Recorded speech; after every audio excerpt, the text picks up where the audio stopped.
जो हो गया वो भी वापस पढ़ा दूंगा।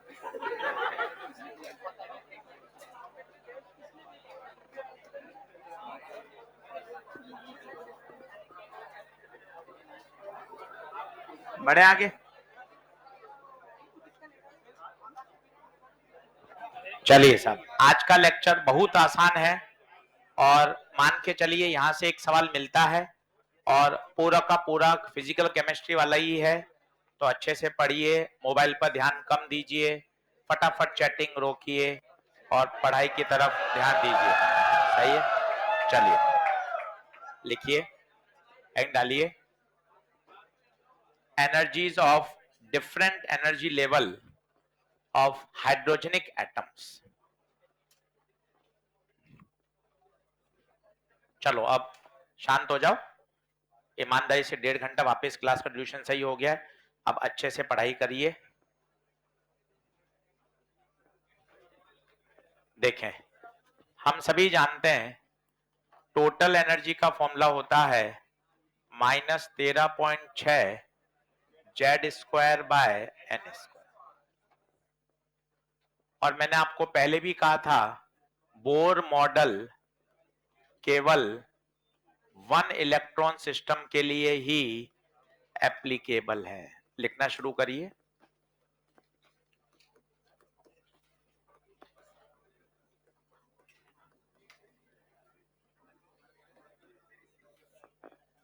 मत बात कर बेटा, शांत हो जा, ठहर थोड़ा। Total energy -13.6 Z² by n²। अब मान लो मुझे पहले एनर्जी लेवल चाहिए n बराबर 1, तो टोटल एनर्जी आएगी -13.6 Z² बाय 1 का स्क्वायर। दूसरे के लिए चाहिए तो -13.6 Z² बाय 2 का स्क्वायर। तीसरे के लिए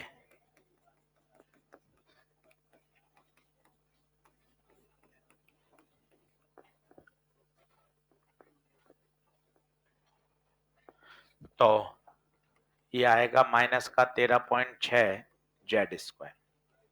ये आता है -3.4। ये आता है -1.5। ये धीरे धीरे याद हो जाएंगे और कुछ कुछ याद भी हैं आपको। 3-4 तो एकदम शानदार याद आने चाहिए।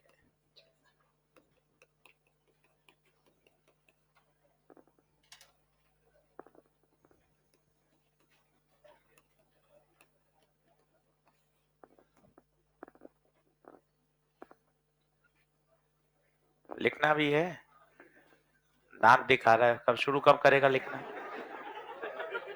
n बराबर 4, n बराबर 5 के लिए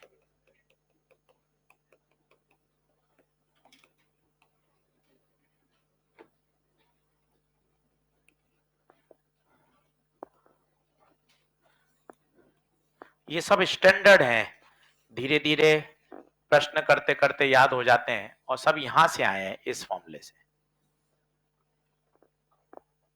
अच्छा, भी जेड जेड आ रहा है, हाइड्रोजन का लिखोगे तो शायद आपको याद हो, जेड भी गायब हो जाएगा। ये मैं जनरल लिखा रहा हूं, हाइड्रोजन के लिए भी काम करेगा, लिथियम के लिए भी काम करेगा, सबके लिए। और जैसे आप इसको हाइड्रोजन पे ले जाओगे, सिंपल जेड बराबर 1।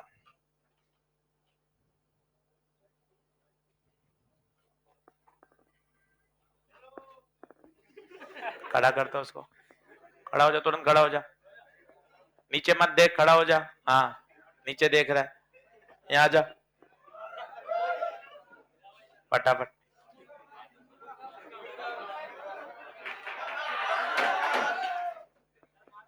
यहाँ खड़ा हो जा थोड़ी देर, चलो लिखें। अब याद रखें, ये अपन को एग्जैक्ट एनर्जी लेवल याद होने चाहिए। -13.6, -3.4, -1.51, 0.85, 0.54। जल्दी आइए फटाफट, क्योंकि आज का पूरा लेक्चर इन्हीं एनर्जी लेवल पर है और यहीं से शुरू होगा अपना हाइड्रोजन स्पेक्ट्रम, यहीं से अपनी बात शुरू होगी आगे। यहीं से एक्साइटेशन एनर्जी आएगी, आयनाइजेशन एनर्जी आएगी। करूं नेक्स्ट कर दूं क्या? सूत्र बोल लो एक बार। अगर बाई चांस आपको वैल्यू याद नहीं हो रही, स्टैंडर्ड फॉर्मूला याद कर लीजिए। पर ये वैल्यू याद करना समय बचाएगा, क्योंकि 90% सवाल इसी पर है, हाइड्रोजन पर है। और हाइड्रोजन के आपको सारे एनर्जी लेवल याद होने चाहिए, पहले 4 पहले 5 तो आने ही चाहिए। जैसे अब मान लो दो तरह की बात कर रहा हूं। अगर मैं आपसे कहूं ये एनर्जी लेवल है, बनाते समय ध्यान रखिएगा, जैसे जैसे ऊपर जाएंगे गैप क्या होता जाएगा? कम होता जाएगा। ये है n बराबर 1 2 3 4 5 एंड सो ऑन, और अंतिम है इनफाइनाइट। अगर आपको इनके वैल्यू याद है, जैसे स्टैंडर्ड -13.6 जेड स्क्वायर, अगर जेड स्क्वायर लिख रहा हूं इसका मतलब हाइड्रोजन के लिए या सभी के लिए? इनको बोलते हैं, अच्छा शब्द एनसीईआरटी का, hydrogenic atom, hydrogen like atom बोले तो जिनके अंदर 1 इलेक्ट्रॉन है। उदाहरण हाइड्रोजन, उदाहरण हीलियम प्लस, उदाहरण Li डबल प्लस। क्या बात सही है? ये अपन को ऊर्जा के लेवल याद होने चाहिए। तीसरे का -1.51, इसका -0.85, ऊपर -0.54। बना लीजिए फटाफट।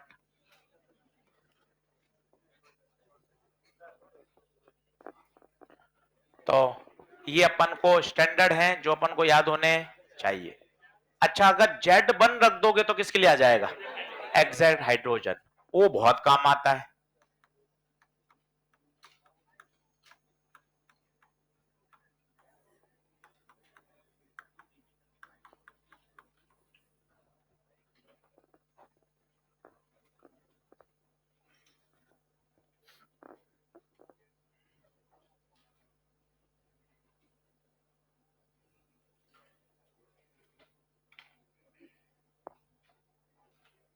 हाइड्रोजन पुट Z बराबर 1।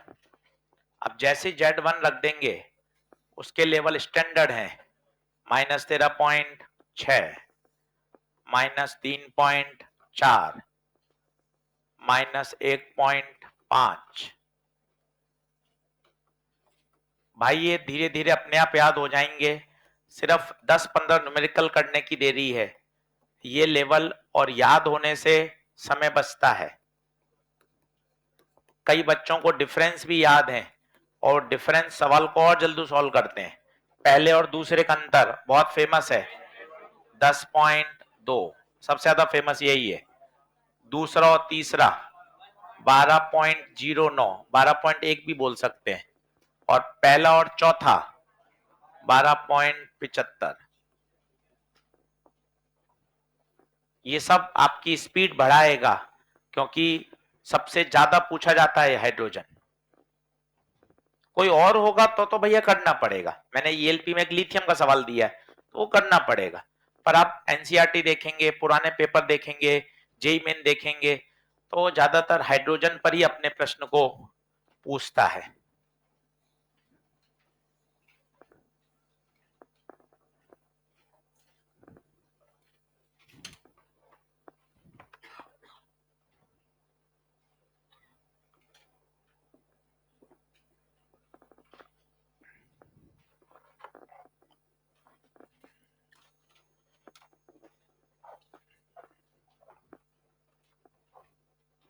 अब अगर ये याद है ना, इससे तुरंत अगला टॉपिक जुड़ा हुआ है, एक्साइटेशन और आयनाइजेशन, वो तुरंत समझ में आ जाएगा।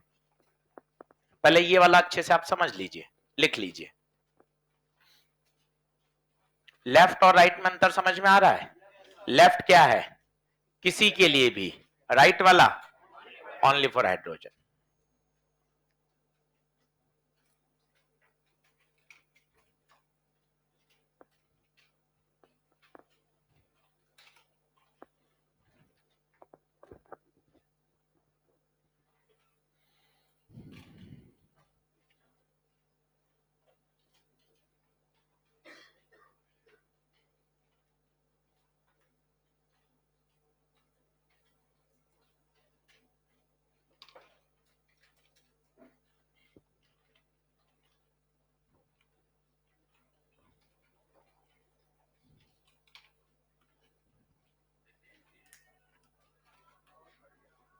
आज लगभग 1 घंटे का एनसीईआरटी का होमवर्क मिलेगा एटम्स का, इसलिए करके लाइएगा। आज चैप्टर पूरा करूंगा, अगले लेक्चर में आधा घंटा एनसीईआरटी को दूंगा, उसके बाद अंतिम चैप्टर शुरू करूंगा न्यूक्लियाई मॉडर्न का 13वां चैप्टर। ये चल रहा है चैप्टर 12। ठीक है, आज 1 घंटा एनसीईआरटी करना जरूरी है। चलिए मिटा दूं, नेक्स्ट कर दूं, जल्दी आओ। लेवल याद करो जिन्होंने लिख लिया। पहले और दूसरे का 10.2, पहले और तीसरे का 12.09, पहले और चौथे का 12.75 याद होना चाहिए। अच्छा, किसी दूसरे के लिए बनाना हो तो सिर्फ जेड स्क्वायर लगा देना, समझे? दूसरे के लिए बनाने के लिए सभी में क्या लगा देना है? Z square. यहां भी सभी में क्या लगा दोगे? Z square. सही बात है। चलो, जैसे अब मैं इसी में आपको बताता हूं एक्साइटेशन एंड आयनाइजेशन। अब पढ़ो मत, लिखो मत, पहले इनको थोड़ा सा खुद सोचो। क्या जरूरी थोड़ा नोट्स बनाने के बाद भी समझ में आए? सवाल टर्म से भी फील करो। एक्साइटेशन मतलब इलेक्ट्रॉन को लोअर एनर्जी लेवल से हायर एनर्जी लेवल में ले जाना है, then we have to supply some energy. Ionization का मतलब क्या होता है? इलेक्ट्रॉन को फ्री कर दो मोह माया से, कहां भेज दो? इन्फानाइट पर। दोनों को अंतर समझो, दो दो तीन तीन बार। रिलैक्स रहो, चेहरे पे तनाव मत लाओ, रिलैक्स रहो। Excitation, energy required to shift an electron from lower energy level to energy level. और आयनाइजेशन का मतलब कहां भेज दो? इन्फानाइट। देखो मैं लिखता हूं फिर बताना। Excitation, energy required to shift an electron from lower energy level to higher energy level। ऐसा समझिए ताकि आप परीक्षा में चमक पाए, एकदम रटा हुआ मत लाइए। आयनाइजेशन का मतलब energy required to shift an electron from any energy level to infinite। बोले तो ejection of an electron, removal an electron।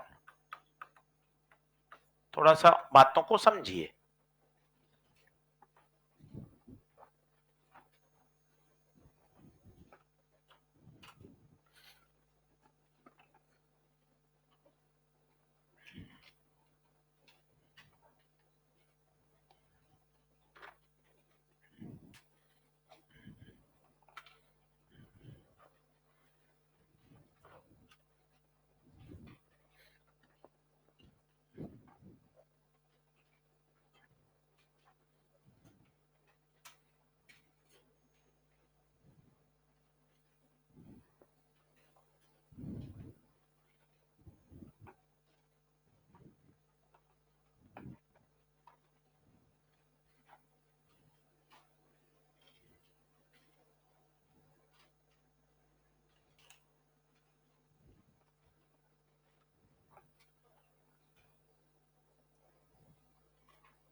बोलो।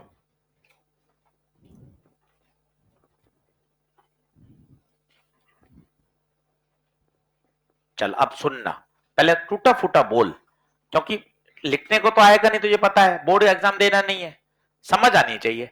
एक्साइटेशन लोअर से हायर में ले जाना, आयनाइजेशन कहीं से भी सीधा इनफाइनाइट। अब जैसे मैं क्या बोलना चाहता हूं सुनना। मैंने बोला तुझे हाइड्रोजन के लिए मुझे ले जाना है 1 से 2, तो बताइए एक्साइटेशन है क्या? यस। तो बता कितनी एनर्जी चाहिए होगी? सीधा घटा दे, E2 माइनस E1। घटा हुआ है तो 10.2 अलग बात है, नहीं है तो E2 का सूत्र -3.4, E1 का सूत्र -13.6। तो माइनस का 3.4 प्लस का 13.6, 10.2 EV एनर्जी इज रिक्वायर्ड। बात को समझिए। अब एनर्जी कहां से आएगी? सर फूंक मारूं क्या? फूंक मारने से थोड़ी ना एक्साइट होगा।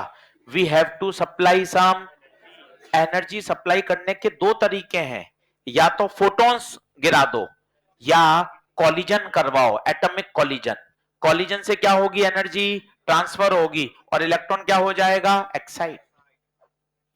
अब मैंने आपको बोला n बराबर 3 से इंफिनिटी भेजना है। अब बताओ ये आयनाइजेशन है या एक्साइटेशन है? आयनेशन है। कैसे निकाल लोगे आयनेशन एनर्जी? बताओ। E infinity minus E3। Infinity की बताओ 0, E3 की बताओ। देखो टेबल, हाइड्रोजन एटम के लिए, हाइड्रोजन एटम के लिए देखो माइनस 1.51, कितना आएगा? प्लस का 1.5। This is called ionization energy, this is called excitation energy. दोनों बातों को समझो।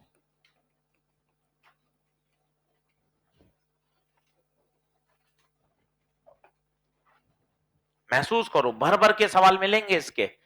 एटम स्ट्रक्चर के सवाल आता ही आता है। 2 प्रश्न आ गए थे 2024 में, और आसान चैप्टर है। आज घर बैठ के 2 घंटे लेकर बैठना और पूरा अपन एटम तैयार कर सकते हैं। बढ़िया।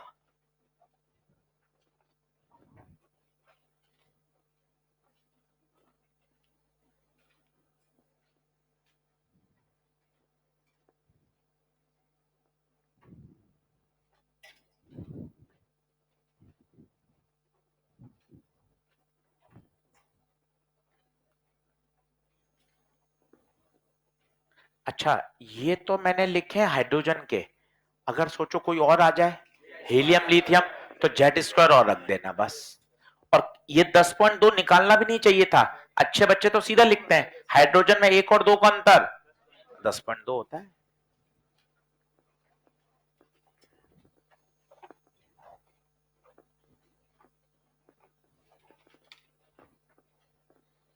क्या नेक्स्ट पेज करूं?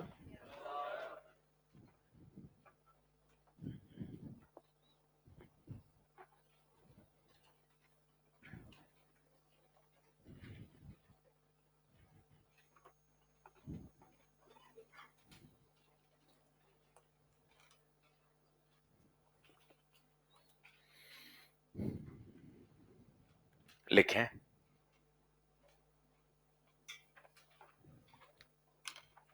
आओ जल्दी आओ।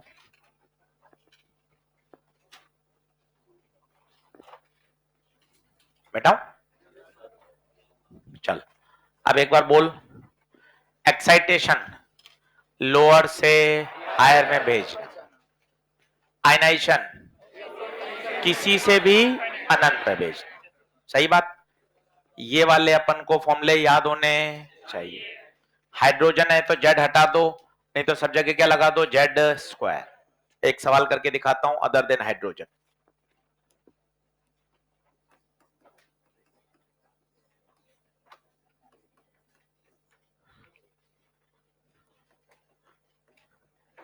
और देखना, हल मत करना, पहले प्रश्न की मूल भावना समझना कि यार अपन को ना पेपर में चमक जाए, वो इंपॉर्टेंट है।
अब क्या फील आई बताओ? फर्स्ट टू थर्ड, ये एक्साइटेशन है या आयनाइजेशन है? पहला एक्साइटेशन है। कहां से कहां है बोलो? 1 से 3 में भेजना, पूरा लिखो। तो एक्साइटेशन एनर्जी बताओ,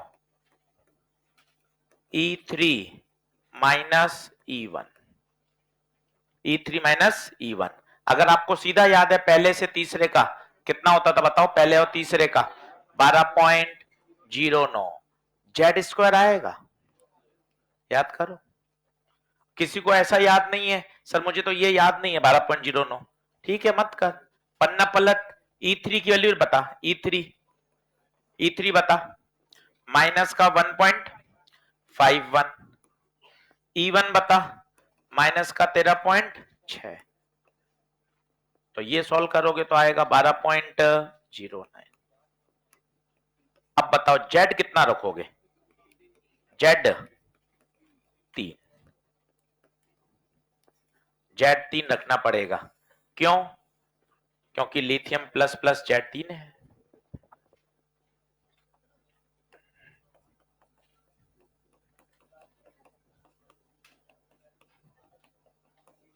कितना आंसर?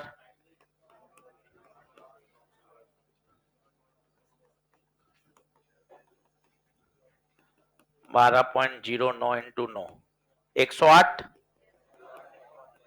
108.8।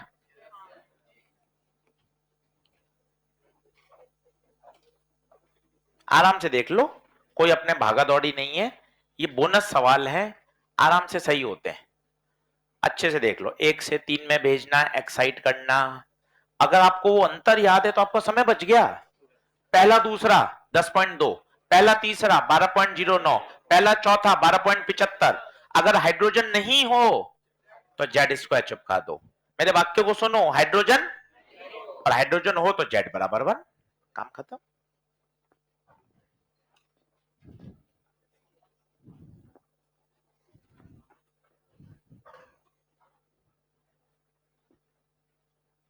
क्लियर? अब अगली बात बड़ी इंटरेस्टिंग है, वो देखना आप। आगे लिखें, अब सुनना, बातचीत बंद करना और इसको फील करना।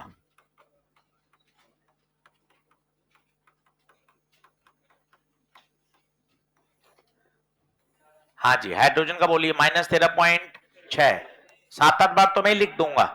3.4, 1.51, 0.85, 5-7 बार लिखते लिखते अपन को याद हो जाएगा। अब सुनते जाओ, पेन पेंसिल छोड़ो। इलेक्ट्रॉन है आपका ग्राउंड स्टेट में, मैंने ये एनर्जी रेडिएट करवाई। एनर्जी बोले तो इलेक्ट्रोमैग्नेटिक फॉर्म के रूप में बोले तो फोटॉन्स। ये फोटोन ऊर्जा लेके आया 10.2। कितना लेके आया? सुनते जाना, बहुत बढ़िया प्रश्न बनेंगे यहां से, और पूरा एक एनसीईआरटी का पेज यहां से आपको क्लियर से समझ में आएगा। 13.6 माइनस का 3.4 माइनस का 1.5 माइनस का 0.85। अब फोटोन आया 11 इलेक्ट्रॉन वोल्ट का। तीसरा केस थोड़ा सा ये दिमाग वाला है, इसलिए पूरा फोकस करना, और कोई क्वेश्चन मन में आ रहा हो तो पूछ लेना, और ये केमिस्ट्री में भी लागू होता है।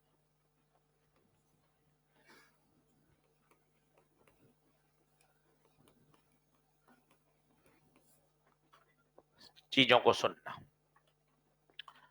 फोटोन आ रहा है, फोटोन एक एनर्जी पैकेट। ये फोटोन हाइड्रोजन से जाकर टकराकर अपनी एनर्जी को देगा। ये इलेक्ट्रॉन एनर्जी एब्सॉर्ब करेगा, केवल तभी जब उस फोटोन की ऊर्जा एग्जैक्ट एनर्जी लेवल के डिफरेंस के बराबर होगी। या तो आयनाइज हो जाए या एक्साइट हो जाए, इसके अलावा इसके पास कोई विकल्प। मैं अपने शब्दों को फिर बोल रहा हूं। वही फोटोन एब्जॉर्ब होगा जिसकी ऊर्जा एग्जैक्ट एनर्जी लेवल के डिफरेंस के बराबर होनी। या तो वो फोटोन उसको एक्साइट कर दे या उसको आयनाइज कर दे, इसके अलावा तीसरा विकल्प। देखना मजा आएगा। 10.2 का फोटोन आया, बताओ क्या कर देगा? एक्साइट। क्यों? 1 से 2 में जाने के लिए 10.2 ही चाहिए। Electron will excited from from n बराबर 1 टू, ये रिजल्ट आएगा। दूसरा शानदार है, 11 लेगा ही नहीं। कारण ऐसा नहीं है कि सर -13.6 और +11 मिल गई तो कहीं दूसरे और तीसरे के बीच में आ जाएगा। दूसरे और तीसरे के बीच में कोई घर है ही नहीं जहां इलेक्ट्रॉन रह सकता हो। यही घर है इलेक्ट्रॉन के, जिन्हें बोलते हैं स्टेबल ऑर्बिट्स। बीच में कोई घर एग्जिस्ट, ये इलेक्ट्रॉन इस फोटोन को एब्जॉर्ब ही। No absorption. बच्चे ये सवाल 2 बार पूछा गया है। नो एब्जॉर्प्शन, और ये फोटोन वापस निकल जाएगा, कोई एब्जॉर्प्शन नहीं होगा। फोटोन आया, कुछ नहीं हुआ, ऐसा ही निकल गया।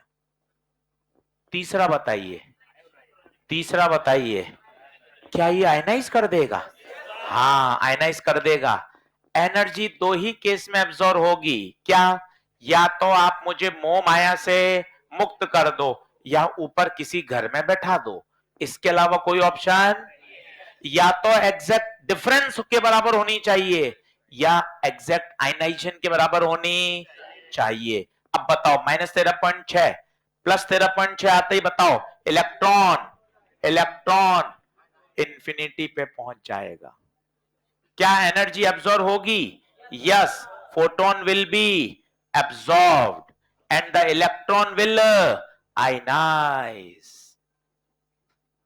तीनों बातों को लिखो, मुझसे वापस पूछो और समझो।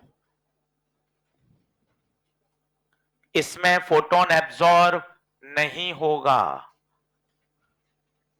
आएगा और वैसा ही चला जाएगा। तीनों बातों को अच्छे से समझो। मन में बोलो टूटा फूटा, सही नहीं बोल पाओ टूटा फूटा बोलो।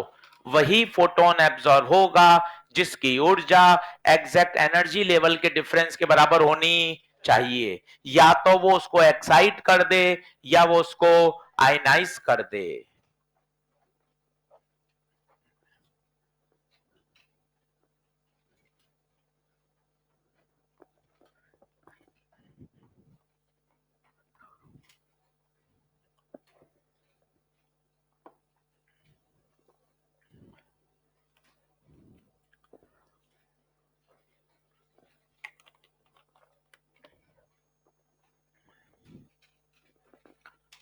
एक बच्चे ने भी नया सवाल पूछ लिया, चौथा केस। अच्छा था, बढ़िया लगा। सर अगर 14 ईवी आ जाए तो, 14 इलेक्ट्रॉन वोल्ट आ जाए तो कैसे? फोटोइलेक्ट्रिक इफेक्ट भूल गए क्या? 13.6 तो आयनाइज करने काम आ जाएगी और 0.4 ईवी उस इलेक्ट्रॉन की काइनेटिक एनर्जी बन जाएगी। Photoelectric effect. 14 रुपए आया, 13.6 तो खर्च हो गया निकालने में, जो 0.4 बचा वो क्या बन गया?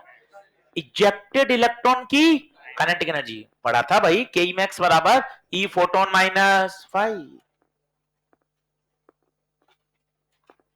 सोचना पड़ेगा, नई बात सीख के जाओगे तभी तो आनंद है कि सर या तो डिफरेंस हो या आयनाइजेशन हो, और अगर आयनाइजेशन से भी ज्यादा हो जाए then the remaining energy will become kinetic energy of the ejected electron. जो इलेक्ट्रॉन निकला उसकी क्या बन जाएगी? Kinetic energy.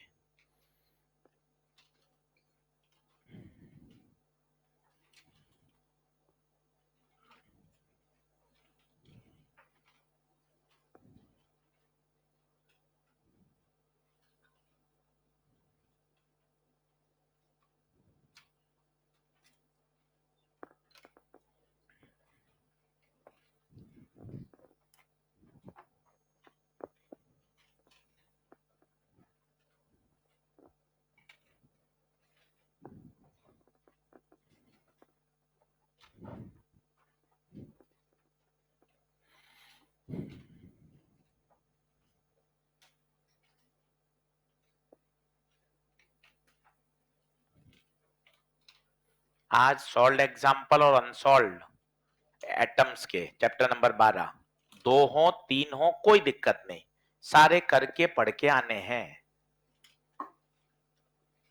करेंगे कोशिश तभी रास्ते खुलेंगे, ऐसा मत सोचिए कि बस देखते ही बन जाएंगे। लगातार प्रश्न लगाते हैं तो धीरे धीरे धीरे धीरे अंडरस्टैंडिंग डेवलप होती है।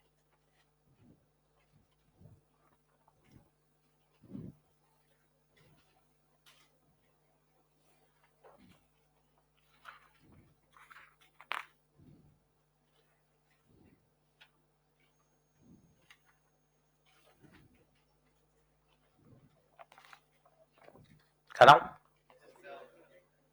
कहानी बोलो, क्या हुआ होगा, कहानी बोलो। फोटोन आया, क्या लेकर आया? एनर्जी। ये एनर्जी तभी स्वीकार होगी जब उसकी ऊर्जा एग्जैक्ट गैप के बराबर होनी चाहिए।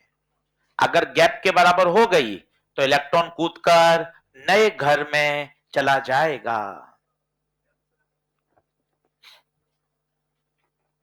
और कुछ याद होने चाहिए, पहले से दूसरा 10.2 आपको चेक नहीं करने पड़ेंगे ना।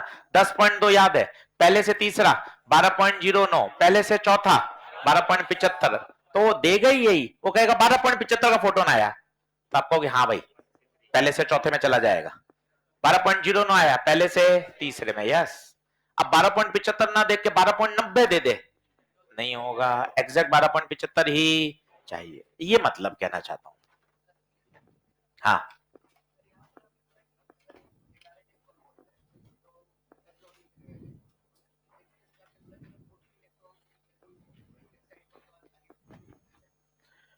भाई अगर सप्लाइड एनर्जी आयनाइजेशन एनर्जी से क्या हो जाए, ज्यादा, आयनाइजेशन एनर्जी से ज्यादा हो जाए, एग्जैक्ट कोई आयनाइजेशन एनर्जी -13.6, तो -13.6 आपने दे दी 14, तो 13.6 तो यूज आ गई किसमें, आयनाइज करने में, और फिर बाकी जो 0.4 रुपए बच गया वो निकले हुए इलेक्ट्रॉन की क्या बन गई, फोटोइलेक्ट्रिक इफेक्ट में ये तो पढ़ते थे भाई।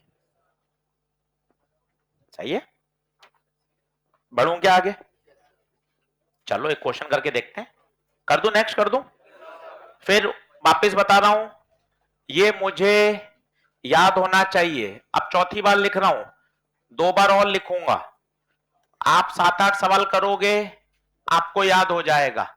-13.6, -3 पॉइंट, -1 पॉइंट, माइनस पॉइंट, -0.54, शानदार याद होने चाहिए। और अगर हाइड्रोजन नहीं हो तो बताओ क्या लगा दोगे, Z²। बहुत प्रश्न सॉल्व हो जाएंगे आपके इससे। ये N1, ये N2, ये N3, ये N4, ये N5। 1 का जरूरी नहीं है 1 आए, वो बोलेगा ग्राउंड, इतनी तुम्हारी समझदारी है, 11वीं से पढ़ रहे हो। वो N2 नहीं बोलेगा, वो फर्स्ट एक्साइटेड बोल दे। घुमा फिरा के तुम्हें सब बातें आनी चाहिए, एकदम दिमाग में सेट, रटना बेकार है, चीजें एकदम दिमाग में सेट होनी चाहिए। मोबाइल छोड़ो, इलेक्ट्रॉन किस में है, ग्राउंड स्टेट में। अब ये अंतर 10.2 बोलता हुआ, ये वाला अंतर 12.09, पहले और इसका अंतर 12.75, बोलिए। और ये ऊर्जा दे कौन रहा है, बोलो, फोटॉन। अगर फोटोन की ऊर्जा पता है तो क्या वेवलेंथ निकाल सकते हो क्या? हाँ, फोटोन थ्योरी से ये वाले फॉर्मूले कौन मना कर रहा है तुम्हें लगाने से? 12,400 बटे 4.1 इंटू 10⁻⁻, ये आपके लिए, मेरे लिए, या फोटोन्स के लिए?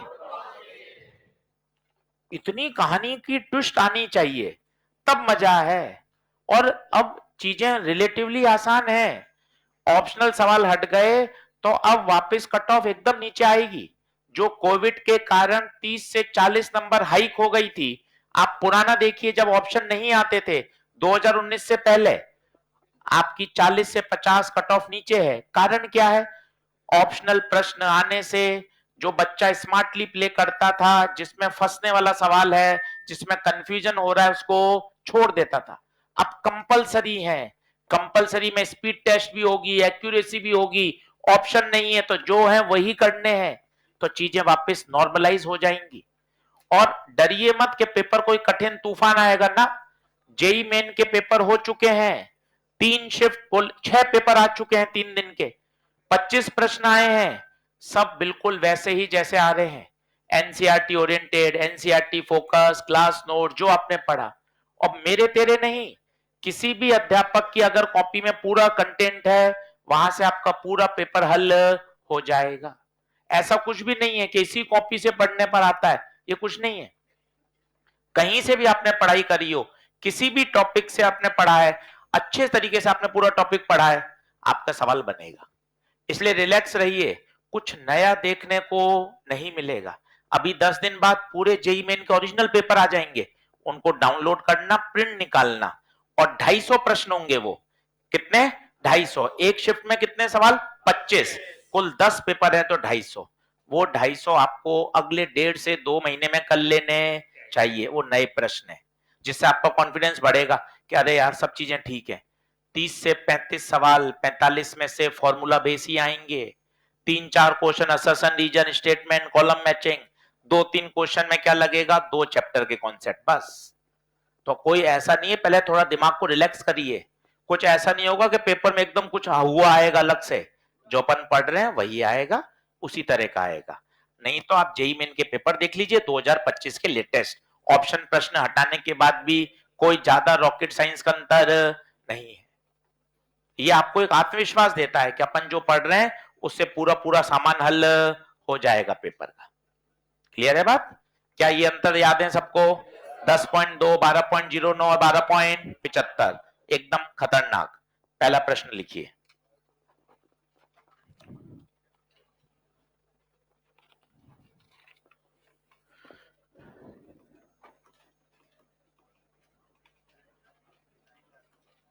प्रश्न की लैंग्वेज ध्यान से देखिएगा।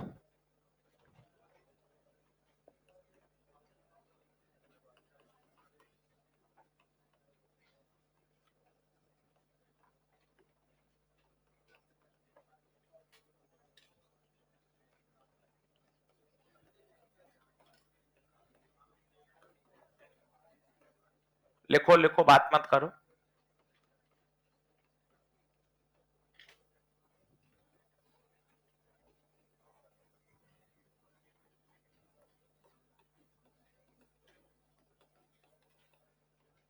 अब पता है आपको लैंग्वेज समझ में आएगी ना, अगर आपने पूरा कंटेंट पढ़ा है तो बढ़िया क्लियर भी होगा। और इसका सॉल्यूशन मत करो, आप अपने तरीके से करो, जल्दी होगा।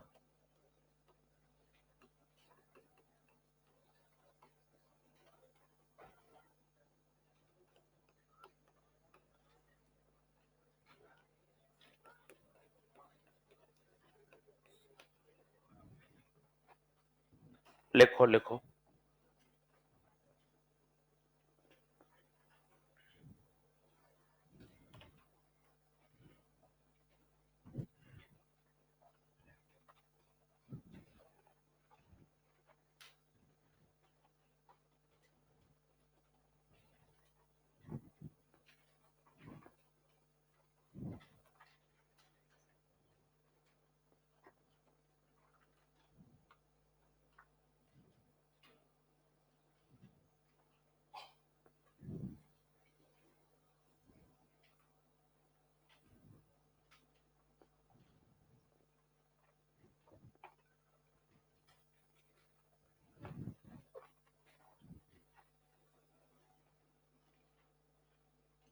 अब पहले आप प्रश्न लिख लो और प्रश्न को पढ़ो, और होशियारी देखना भी सवाल कितना जल्दी हल करा देगी, और ट्रेडिशनल तरीका बहुत लंबा हो जाएगा।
हाँ बोलो, चल भाई, सब लोग बोर्ड पे देखना भाई, बिंदास, मजा आएगा।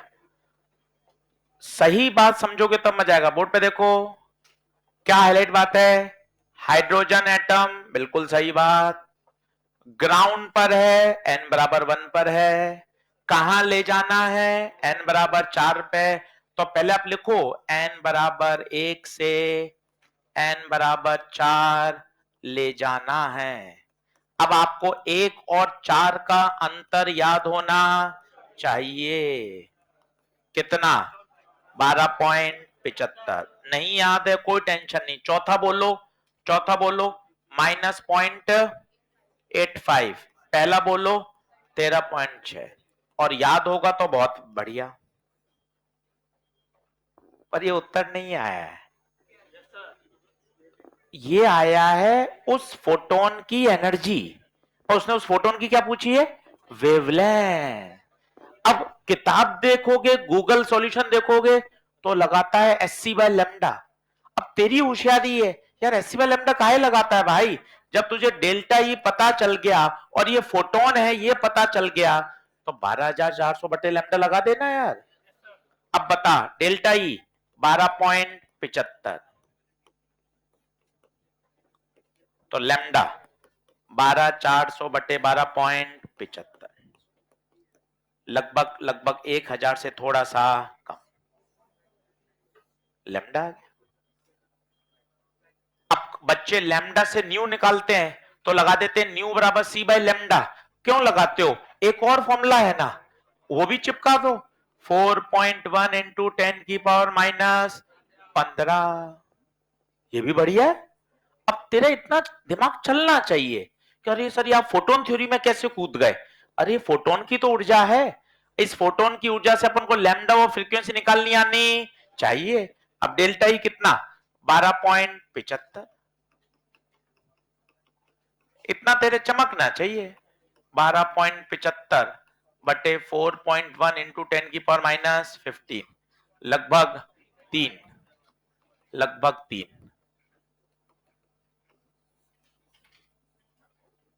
हो गया। 1 मिनट ब्रेक ले, समझ। ये सवाल फेमस प्रश्न है, बार बार पूछे जाते हैं और एनसीईआरटी के प्रश्न है। 4-5 करके दिखा रहा हूं आपको, ताकि आपको कॉन्फिडेंस आए कि सर मैं घर बैठ के आज करूंगा सर, और बढ़िया इसको तैयार करके लाऊंगा। मैं कह रहा हूं आपको न्यूक्लियर शुरू नहीं करूंगा, आधा घंटा एनसीईआरटी कराऊंगा आपको ईमानदारी से। आप जितने डाउट पूछोगे तो आपको लगेगा नहीं यार, अपने एक एक डाउट क्लियर हो रहा है भाई। अपने ऊपर है चीजों को समझना भाई। बोलो अगले चलूं?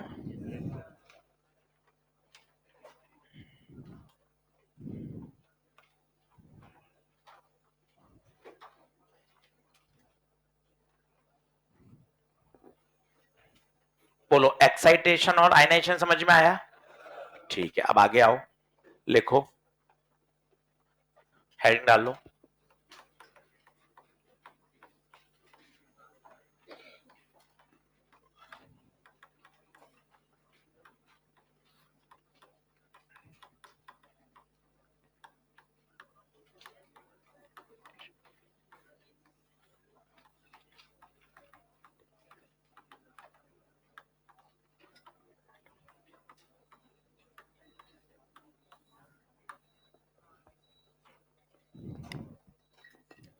अब सिर्फ हेडिंग पे खुद बोलो और हेडिंग से दिमाग चलाओ।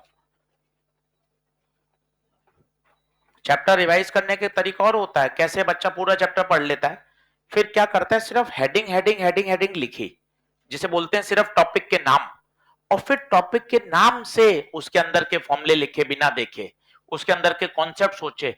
दिमाग पर अलग तरह का जोर पड़ता है कि आपने सिर्फ लिख लिए वेव के टॉपिक, वेव की energy, intensity, open organ pipe, close organ pipe, normal frequency, resonant frequency, string fix at both and, string fix eight one and, और फिर उसके फॉर्मूले सोच सोच के लिखे, रेजोनेंस ट्यूब। फिर आपको दिमाग पे अलग जोर पड़ता है भाई, अच्छा अच्छा अब ये फॉर्मूले हैं।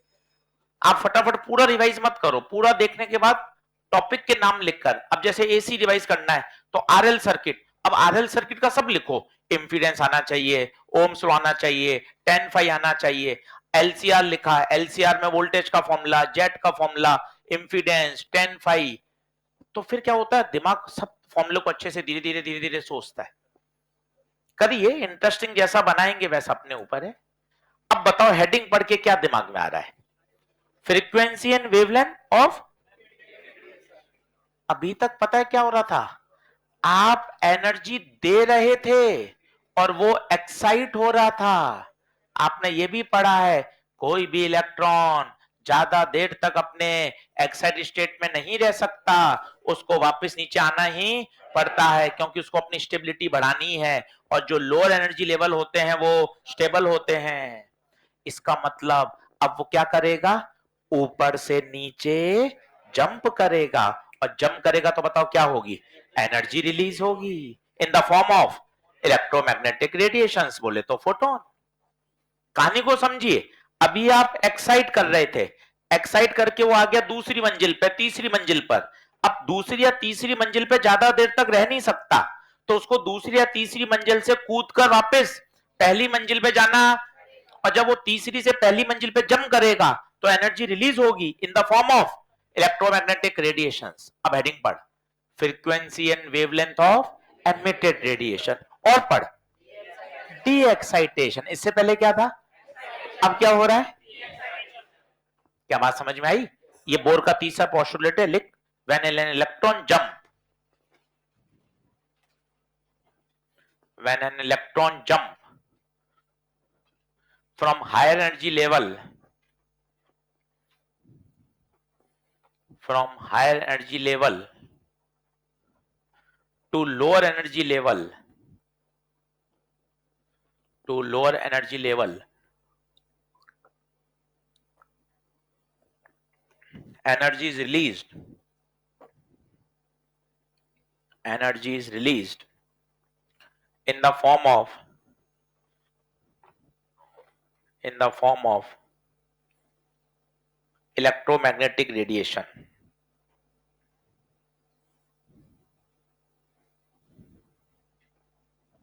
अब फील कर, है ना? तेरे पढ़ा हुआ है भाई, आसान है, कोई नई बात नहीं सिखा रहे, सब ये फिजिकल केमिस्ट्री वाला एटम ही है। एक बार समझ लेगा तो मजा आएगा। ये देख, मान ले ये अलग अलग एनर्जी लेवल है, N1, N2, N3, थोड़ा ऐसे बना दिया ताकि थोड़ा अच्छा सा फील आए, ठीक है? ये आपने बोल दिया -13.6, देख चौथी बार लिख रहा हूं, -3.4, -1.5 एंड सो ऑन, ठीक बात है?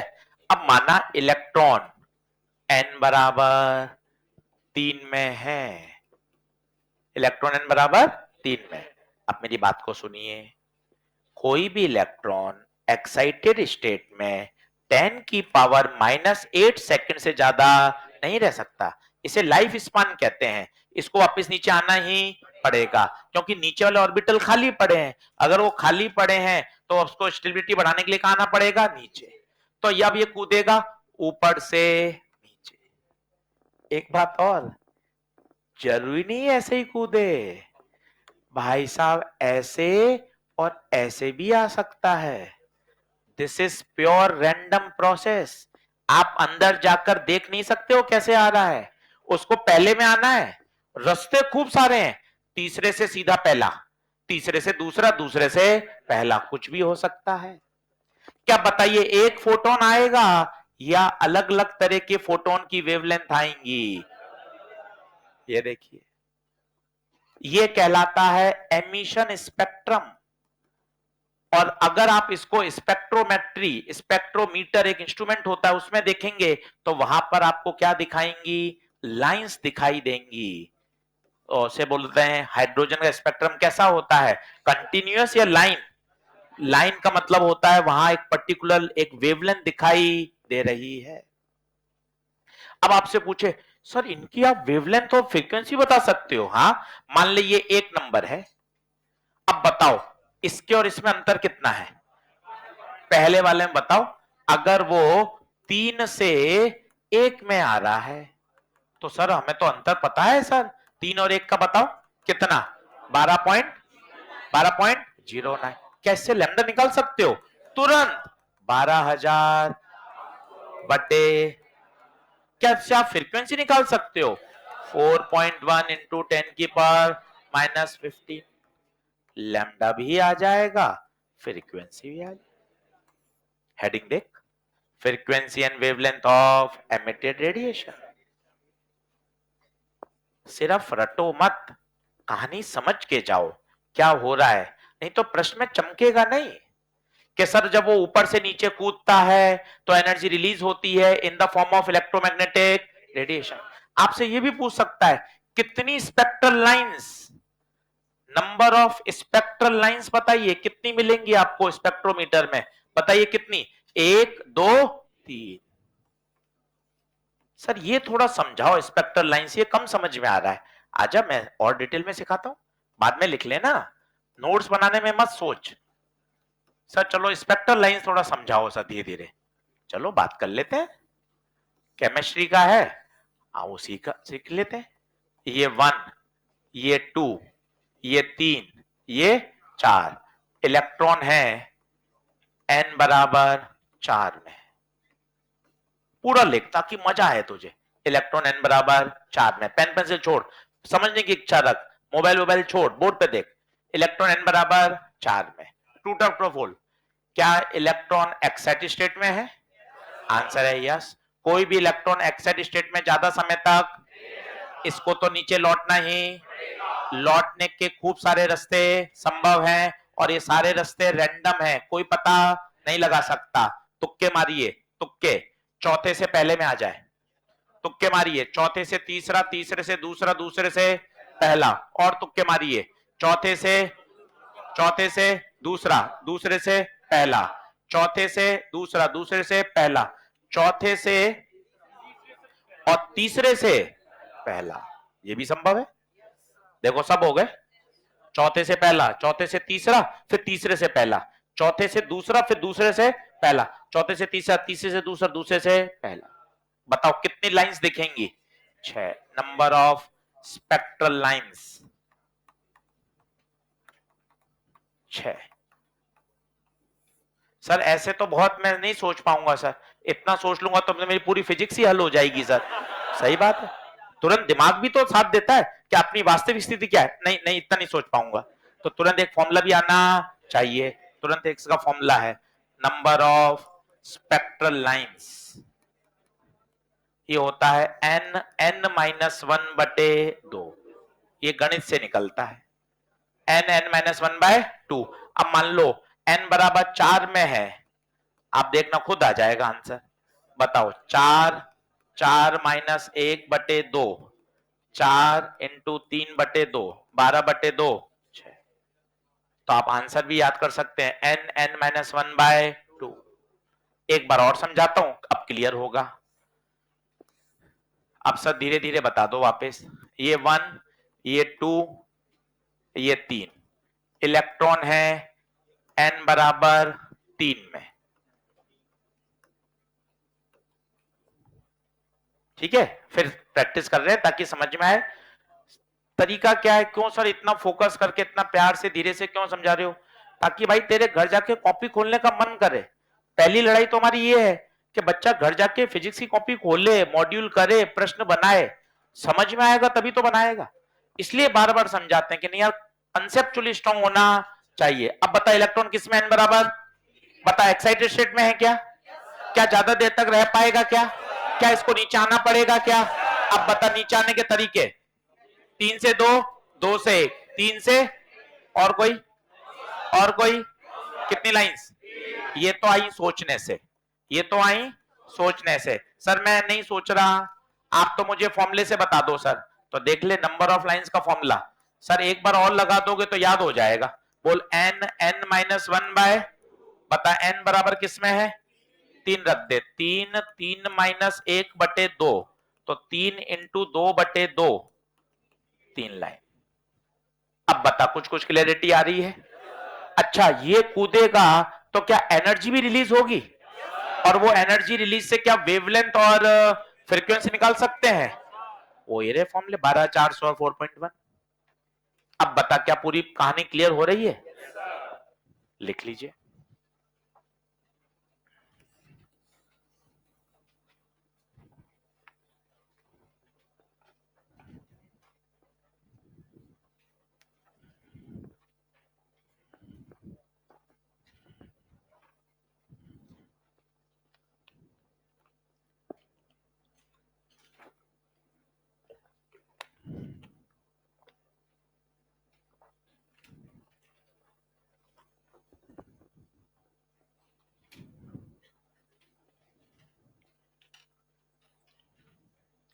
बहुत अलग तरह के सवाल बनते हैं, अपन बात नहीं करते, अपन लिख लेते हैं।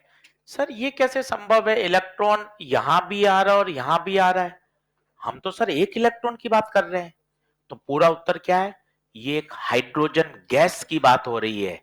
हाइड्रोजन गैस के अंदर लाखों करोड़ों एटम्स होंगे। नहीं तो बच्चा क्या पूछता है, सर अगर ये हाइड्रोजन एक एटम की बात करोगे तो उसके अंदर एक ही इलेक्ट्रॉन है, वो तो तीसरे से पहले में आ गया खट, ये कैसे लाओगे तीसरे से दूसरा फिर दूसरे भी पहला। ये हाइड्रोजन गैस है, गैस के अंदर तो बहुत तेरे एटम्स हैं, और बहुत तेरे एटम है तो बहुत सारे इलेक्ट्रॉन्स हैं।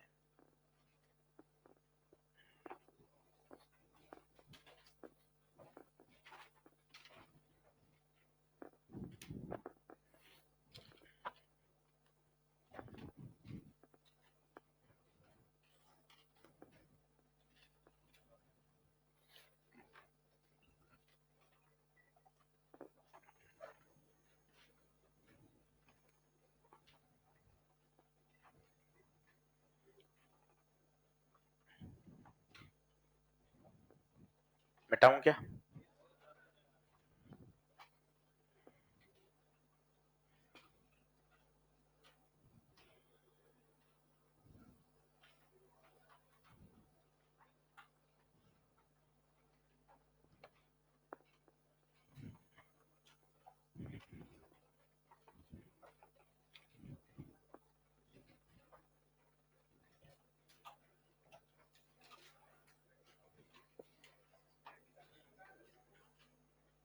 करूं सेलेक्ट करूं नेक्स्ट। ये सूत्र याद आ गए पुराने, ये आपके लिए मेरे लिए ओनली फॉर फोटोन, और फोटोन ही तो निकल रहा है, ऐसे सोचो ना, फोटोन ही तो निकल रहा है। किताब का सॉल्यूशन देखोगे आज एनसीईआरटी का, वो लगाता है ई बराबर एस सी बाय लैम्डा, काहे लगाना एस सी बाय लैम्डा भाई, सीधा लगाना जल्दी होगा सॉल्व।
चले,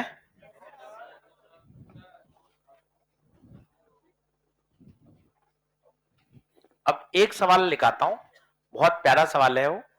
आपने जितना भी पढ़ा ना भाई 1 घंटे में 11 स्लाइड में, वो एक ही प्रश्न सब बातें निकलवा लेगा।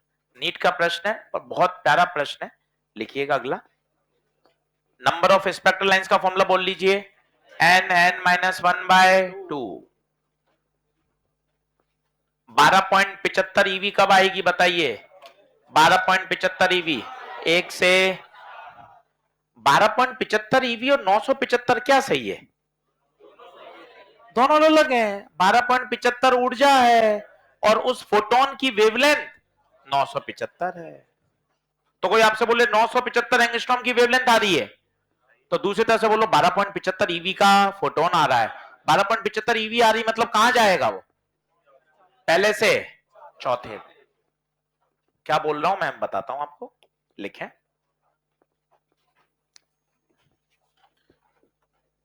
एक बढ़िया प्रश्न है ये,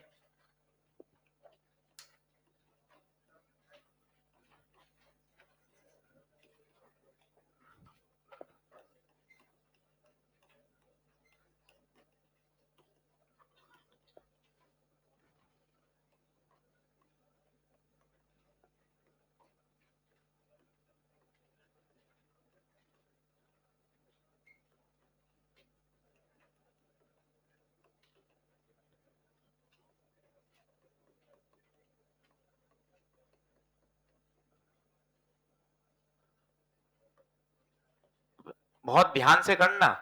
इसमें आपने 5-7 मिनट बढ़िया समझ के लगा दिए ना, आपको पूरा रिवाइज हो गया पुराना 10 लेक्चर का, 10 स्लाइड का। Calculate the number of spectral lines.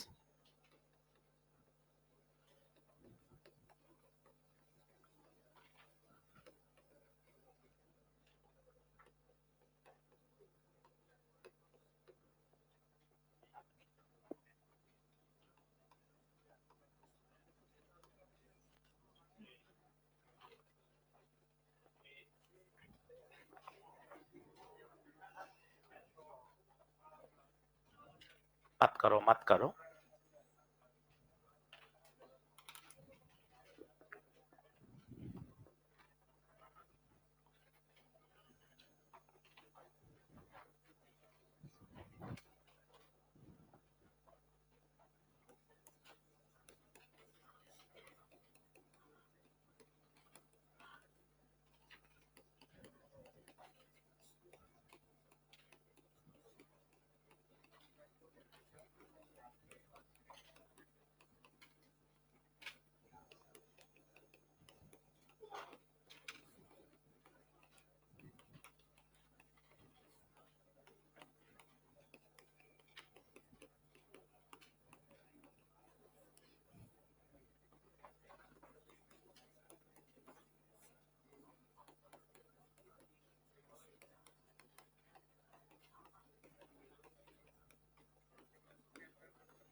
Step लिखना, 6 उत्तर सही है, पर स्टेप समझिए तो मजा आएगा।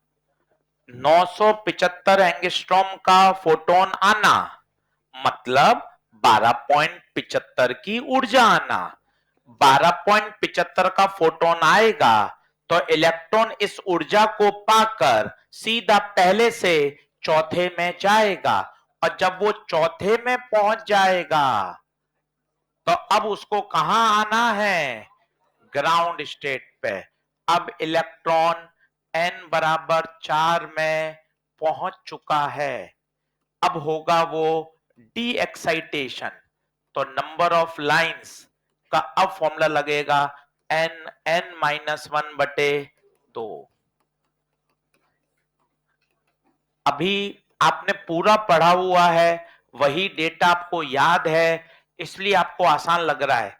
परीक्षा में ये सवाल एक कठिन सवाल में है, क्योंकि इतनी बात आपको याद होनी चाहिए कि पहले और चौथे में अंतर 12.75 का होता है। क्या बात समझ में आ रही है? पहले इस स्लाइड में देखिए, अच्छे से लिखिए, 2 मिनट खर्च करिए। इतना डिटेल इसलिए लिख रहे हैं कि 2 महीने बाद पढ़ेंगे तो क्लिक करेगी पूरी कहानी कि पहले 975 से आपने क्या निकाली? ऊर्जा। वो एग्जैक्ट आई 12.75। 12.75 अब आपको याद होनी चाहिए। अगर ये 12.09 आती तो थर्ड में जाता, 10.2 आती तो फर्स्ट से 2 में जाता।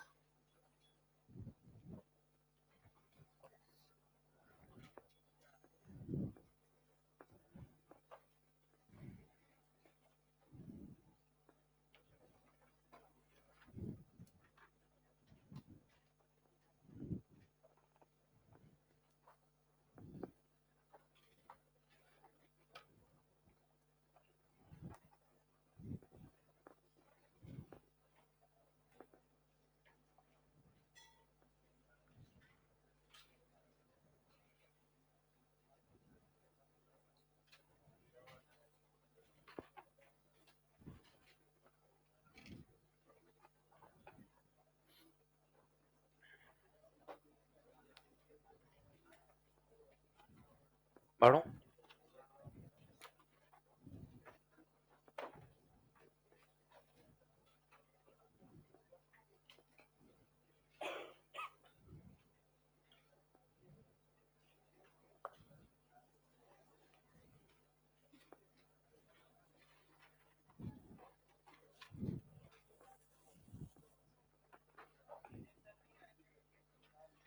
तो 975 एंगस्ट्रॉम का मतलब 12.75, 12.75 मतलब चौथे में पहुंचना, और चौथे से पहले में आना मतलब कितनी लाइन? 6। आप सोच भी सकते हो, और नहीं सोच रहे हो तो सीधा फॉर्मूला भी लगा सकते हो। अच्छा सवाल है, इसको बॉक्स में डालिए। ये प्रश्न 2-3 बार करने से भी फायदा है। ये आपको पिछले पूरे जो अपनी 12 स्लाइड भरी हैं, 11-12 स्लाइड, सबका रिवीजन करा रहा है। एक्साइटेशन भी हो गया, डी एक्साइटेशन भी हो गया, नंबर ऑफ लाइंस भी आ गई, 12,400 का भी फॉर्मूला लग गया, सब कुछ लग गया है सवाल में।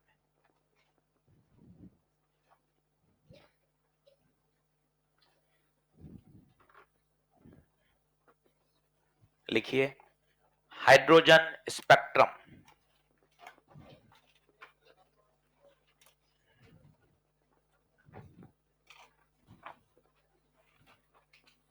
Hydrogen spectrum. हाँ जी, आओ।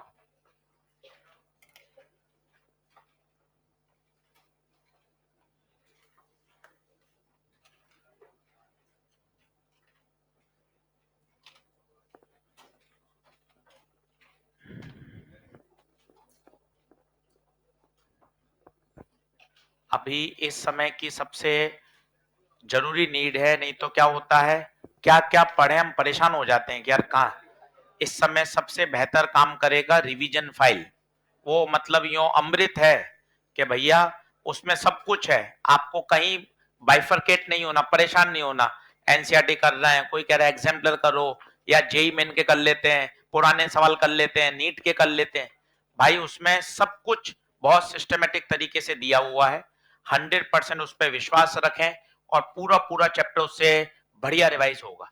ये अभी के लास्ट समय की सबसे बड़ी नीड होती है, जब 90 दिन 100 दिन बचते हैं, कि एक ऐसा रिवीजन पैकेज मिले जो सभी चीजों को बढ़िया तरीके से कंपाइल करे, समेट दे, और उसको करने से अपना पूरा चैप्टर तैयार हो जाए।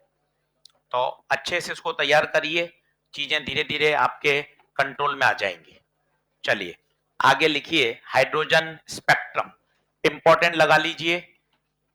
लाइमन, बार्मर, पाशन, हर साल यहां से सवाल आता है। एक बार इसको बढ़िया समझ लीजिए, आपको सब कुछ पता है, पर एक बार और तरीके से बता देता हूं।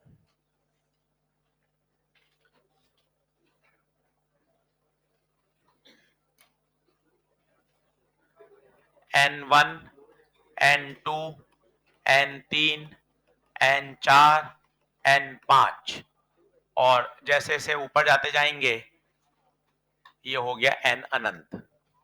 अब देखिए छठी बार ऊर्जा लिख रहा हूं, मोबाइल पे ध्यान हटाइए, बोर्ड पे देखिए। पहले की ऊर्जा -13.6, -3.4, -1.5, -0.85, -0.54, 0, इंफिनिटी। आप देखिए 6-7 बार तो पढ़ाते समय लिख दी, आपने 10-12 सवाल कर लिए, ये वैल्यू याद। अब बात हो रही है स्पेक्ट्रम की। सवाल है एमिशन स्पेक्ट्रम। अब ये एमिशन स्पेक्ट्रम क्या है, थोड़ा सा बात, क्योंकि ये सब शब्द मिलेंगे जब आप किताब पढ़ोगे ना, तब आपको, क्योंकि आपने पढ़ा हुआ तो लाइमन बार्मर, पर आपको ये नहीं पता एमिशन स्पेक्ट्रम, एब्जॉर्प्शन स्पेक्ट्रम, पता ही नहीं चलता क्या हो रहा है। तो थोड़ा सा सीखिए। हमने एक हाइड्रोजन गैस ली, उस हाइड्रोजन गैस को किसी डिस्चार्ज ट्यूब में भर दिया, और डिस्चार्ज ट्यूब में लगा दिया जबरदस्त पोटेंशियल डिफरेंस। जबरदस्त पोटेंशियल डिफरेंस लगाने से जो गैस के एटम्स हैं वो क्या हो जाएंगे, एक्साइट। एक्साइट होकर कहां पहुंच जाएंगे बताइए, अपने हायर एनर्जी लेवल में। और जब वो हायर से लोअर एनर्जी लेवल में जंप करेंगे तो फोटॉन्स एमिट होंगे, और जब उसको स्पेक्ट्रोमेट्री से देखोगे तो आपको क्या मिलेगा, एमिशन स्पेक्ट्रम मिलेगा। क्या ये बात समझ में आ रही है? मैं फिर बोलता हूं, इन बातों को समझिए। सीधा फॉर्मूला रटने से मजा नहीं है, जब तक आपको उसकी अप्रोच क्लियर नहीं होती। क्या है? सबसे पहले एक हाइड्रोजन गैस ली, शब्द में एटम नहीं बोल रहा हूं, गैस। पूछो गैस क्यों? क्योंकि गैस के अंदर असंख्य एटम्स। उस गैस को जब आप डिस्चार्ज ट्यूब में हाई पोटेंशियल डिफरेंस लगाओगे तो गैस क्या होगी? गैस के एटम्स क्या होंगे? एक्साइट। इलेक्ट्रॉन्स कहां पहुंचेंगे बोलिए? अपने एक्साइटेड एनर्जी लेवल्स में, हायर एनर्जी लेवल में। और जब वो ऊपर से नीचे कूदेंगे तो एनर्जी रिलीज होगी। और जब इसको किसी स्पेक्ट्रोमेट्रिक इंस्ट्रूमेंट से देखा जाता है तो वहां पे लाइंस दिखाई देती हैं, और उस स्पेक्ट्रम को क्या बोलते हैं? Emission spectrum. और वो लाइंस हमेशा फिक्स है। अगर यहां से यहां कूदेगा तो 10.2 ईवी आएगी, इसके अलावा कुछ भी नहीं आ सकता। इसलिए उसे बोलते हैं फिंगरप्रिंट। एनसीईआरटी ने एक शब्द काम में लिया है, फिंगरप्रिंट। साहब ये फिंगरप्रिंट क्या होता है? फिंगरप्रिंट का मतलब होता है यूनिक। जैसे अपना आधार में थंब अपन देते हैं, अपन 130 करोड़ भारतीय हैं, जैसे आप बैंक में या जहां अपना आधार रजिस्टर्ड है, अपन जैसे ही थंब लगाते हैं आपका पूरा बायोडेटा, आपकी photo, date of birth, address सब आ जाता है। सिर्फ यूनिक है ये। उसी तरह से फिंगरप्रिंट मतलब है यूनिक। मतलब 2 से 1 में अगर हाइड्रोजन कूदेगा किसी भी कंट्री में, किसी भी लेबोरेटरी में अगर आप करेंगे तो 10.2 ईवी का ही फोटोन निकलेगा। और 10.2 ईवी का फोटोन निकल रहा है तो आप बता सकते हो सर ये हाइड्रोजन स्पेक्ट्रम ही रहा होगा। जिस प्रकार अपनी फिंगर से अपन बता सकते हैं कि सर ये इस बंदे की, अगर अपन उसको एनालाइज कर लें तो उसी तरह से समझिए। अगर पहले में आते हो, कहीं से भी पहले में आते हो, तो इस सीरीज को बोलते हैं लाइमन सीरीज। अगर दूसरे में कूदते हो, कहीं से भी दूसरे में आते हो, तो बार्मर सीरीज। ये सब वैज्ञानिकों के नाम है। इनफैक्ट बार्मर तो स्कूल टीचर थे जिन्होंने सबसे पहले इसको एनालाइज किया था, और बार्मर सीरीज पहले खोजी गई। उसका कारण पता है क्या है? बार्मर कौन से रीजन में पाई जाती है? विजिबल। विजिबल रीजन मतलब जो हमें अपनी आंखों से दिखता है। ईश्वर ने हमारे आंख के रेटिना को 4000 से 7000 एंगस्ट्रॉम देखने के लिए सक्षम बनाया है। इस कमरे में UV rays, infrared, microwave, radio wave हमें दिखाई नहीं देंगी, क्योंकि उनकी वेवलेंथ हमारे रेटिना के प्रति सेंसिबल। इस बात को समझिए। अब अगर तीसरे में कूद रहे हो तो बताइए कौन सी सीरीज? Paschen series. और चौथे में कूदते हो तो ब्रैकेट एंड सो ऑन, पी फंड, हमफ्री, जो अपन को आगे याद है। पर अपने फिजिक्स में तो 3-4 से काम चल जाता है। पहले में कूदना मतलब लाइमन फिक्स है। कहां से आएगी? कहीं से भी आ सकती है, 2 से 3 से 4 से इन्फिनाइट से। लाइमन पाई जाती है कौन से रीजन में? यूवी रीजन में। बाकी सारी पाई जाती है इंफ्रारेड, फार इंफ्रारेड। कभी कभार वो बोलता है कि यार शॉर्टेस्ट वेवलेंथ बताओ। अब मजे आएंगे देखना। शॉर्टेस्ट वेवलेंथ बताओ लाइमन सीरीज की। अब सुनना, दिमाग वाले सवाल आ गए। लाइमन है तो n बराबर 1 में आएगा, ये तो फिक्स है, इसको दुनिया की कोई ताकत नहीं बदल सकती। अब शॉर्टेस्ट वेवलेंथ रट क्यों रहा है? फॉर्मूला बता, SC बाय। अगर लैम्डा छोटा चाहिए तो एनर्जी गैप बहुत ज्यादा होना। एनर्जी गैप ज्यादा, यहां कम है, यहां और ज्यादा, यहां और ज्यादा, यहां सबसे ज्यादा। इसका मतलब उसको इनफाइनाइट से 1 में कूदना पड़ेगा। अगर इनफाइनाइट से 1 में कूदता है तो शॉर्टेस्ट वेवलेंथ आएगी। ये सब सवाल हैं भर भर के आए हुए। फिर बताता हूं आपको धीरे धीरे, आप दिमाग लगाइएगा। मैं बोलता हूं longest wavelength of Paschen series. Longest wavelength of Paschen. तो ईमानदारी से सोचिए, रिलैक्स, बोनस सवाल। पाशन मतलब 3 में आना है, तो n बराबर 3 में आना है, ये तो फिक्स है। अब कहां से आना है वो देखिए। लॉन्गेस्ट वेवलेंथ सर थोड़ा धीरे धीरे बताओ, मैं पकड़ सकता हूं। हाँ बिल्कुल, आजा मैं समझा देता हूं। डेल्टा ई बराबर S C by lambda. Sir थोड़ा और धीरे हो जाओ, आजा। डेल्टा ई बराबर S C by longest wavelength, longest मतलब लैम्डा ज्यादा, और अगर लैम्डा ज्यादा है तो एनर्जी गैप को कम होना, एनर्जी गैप कम मतलब कहां से कूदे, जस्ट ऊपर वाली मंजिल से, जस्ट ऊपर वाली मंजिल। 3 में आना है तो कहां से कूदेगा, 4 से 3। तो बताइए वो कहलाएगी लॉन्गेस्ट वेवलेंथ। क्या बात समझ में आ रही है? इसको सुपरस्टार लगा के रखिए, हाइड्रोजन स्पेक्ट्रम पे सवाल आएगा। अलग अलग तरह के आ सकते हैं, कोई रेंज पूछ ले, कोई उनका रीजन पूछ ले, सब बातें हमें पता होनी चाहिए।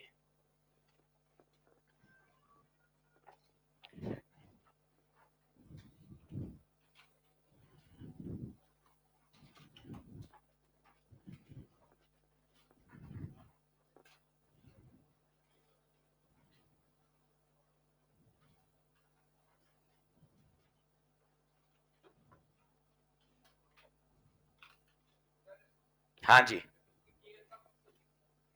के अल्फा इसमें नहीं बोली जाती, के अल्फा अपन बोलेंगे किसमें, जब एक्सरे अपन पढ़ेंगे। और अगर इसमें के अल्फा बोलना है तो के अल्फा का मतलब होता है, के मतलब n बराबर 1 में आना, और अल्फा का मतलब होता है जस्ट ऊपर से आना। तो ये वाली जो लाइन है इसको बोलेंगे के अल्फा। अपन बोल रहे हैं n बराबर 1 2 3 4, पुराने जमाने में 1 2 3 4 की जगह आपने केमिस्ट्री में पढ़ा हो तो के एल एम एन बोलते थे, और अल्फा का मतलब होता है जस्ट ऊपर से। तो जो 2 से 1 ट्रांजिशन होगा बेटा उसको बोलेंगे के अल्फा।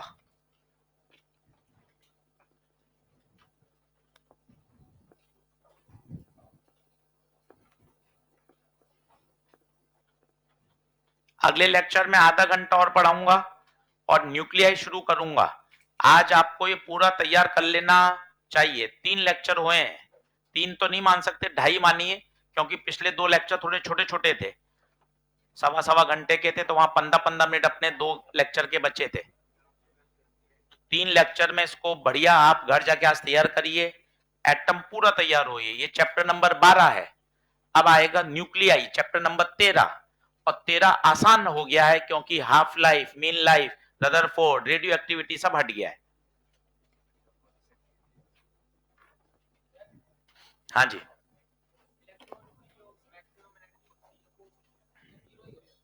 बिल्कुल बिल्कुल। सबसे कम होती है -13.6, सबसे अधिक होती है 0।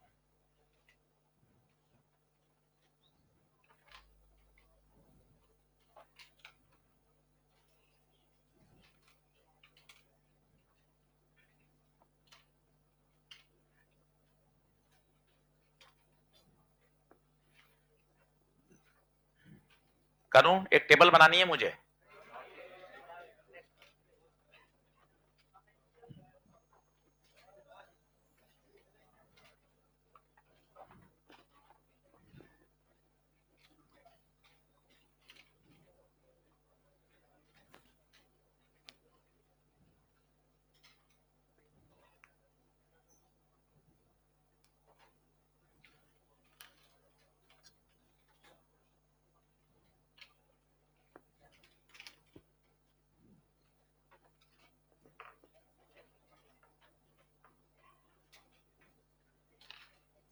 ऑप्शन हटना खुशी की बात है।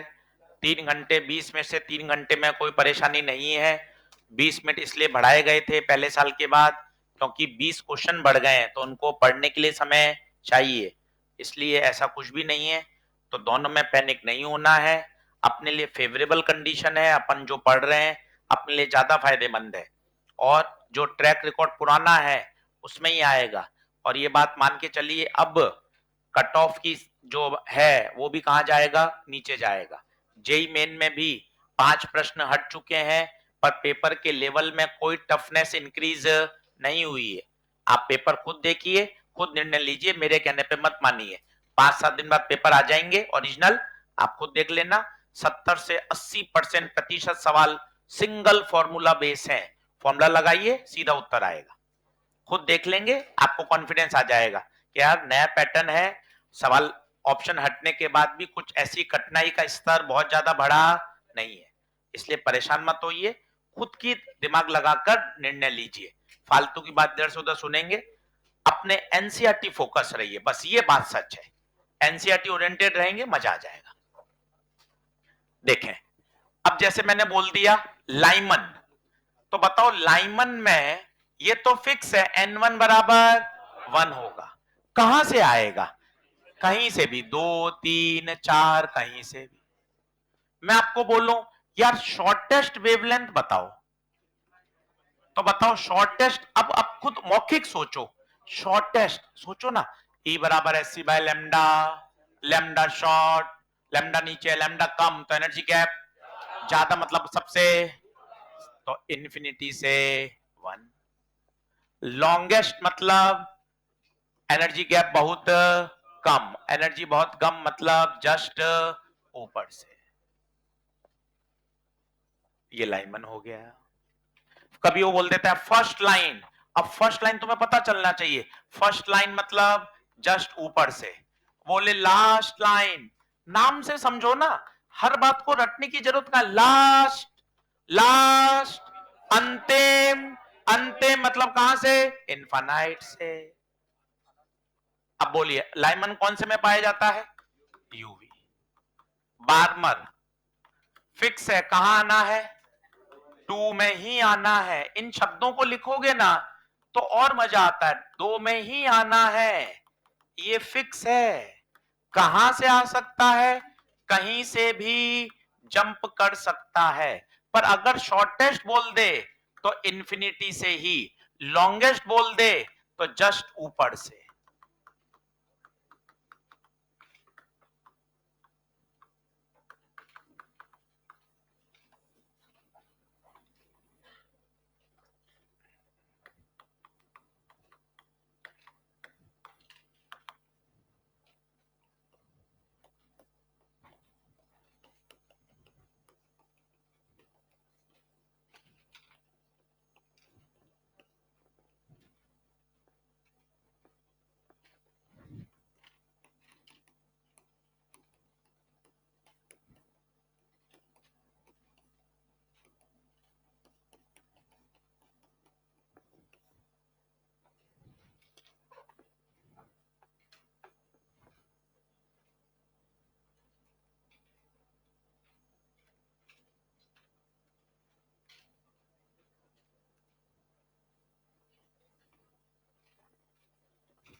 फॉर्मूला आपको याद हो, रिडबर्ग फॉर्मूला सबसे popular, 1 by lambda R Z square और 1 upon n1 square, 1 upon n।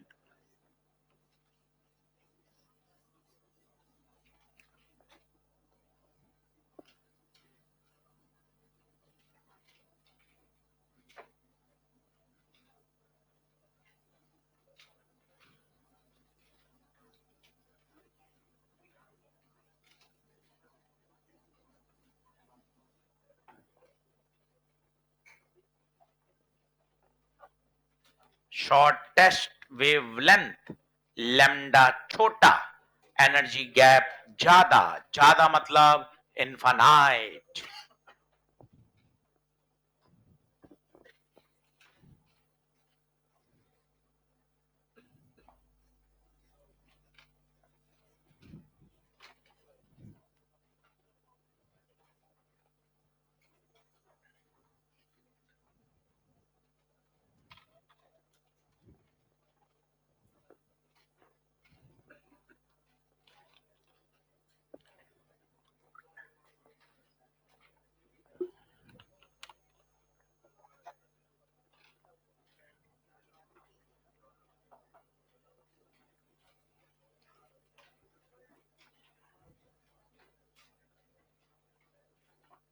Clear है भाई? पन्ने पलटो। छोटा चैप्टर है, 2.5 लेक्चर मान के चलो, तैयार करो। मैं 30-40 मिनट और पढ़ाऊंगा और जिसमें चीजें आपको समराइज कराऊंगा तगड़े तरीके से। इसके तगड़े शॉर्ट नोट बना के दिखा रहा हूं आपको। अगले लेक्चर से अगले लेक्चर में फ्राइडे तक आ जाएंगे। बहुत सिस्टमेटिक 3 पेज में हर बात एक एक बढ़िया तरीके से लिखी हुई, ताकि चीजें धीरे धीरे हमारे कब्जे में आए, हमारा डर हटे। चलिए साहब, बहुत बहुत धन्यवाद। 2 लेक्चर बाद मॉडर्न फिजिक्स के शॉर्ट नोट दिखाऊंगा। जब पूरा आपके पास तैयार होगा, देखेगा कि सर कैसे जल्दी तैयार होता है चैप्टर। चलिए साहब।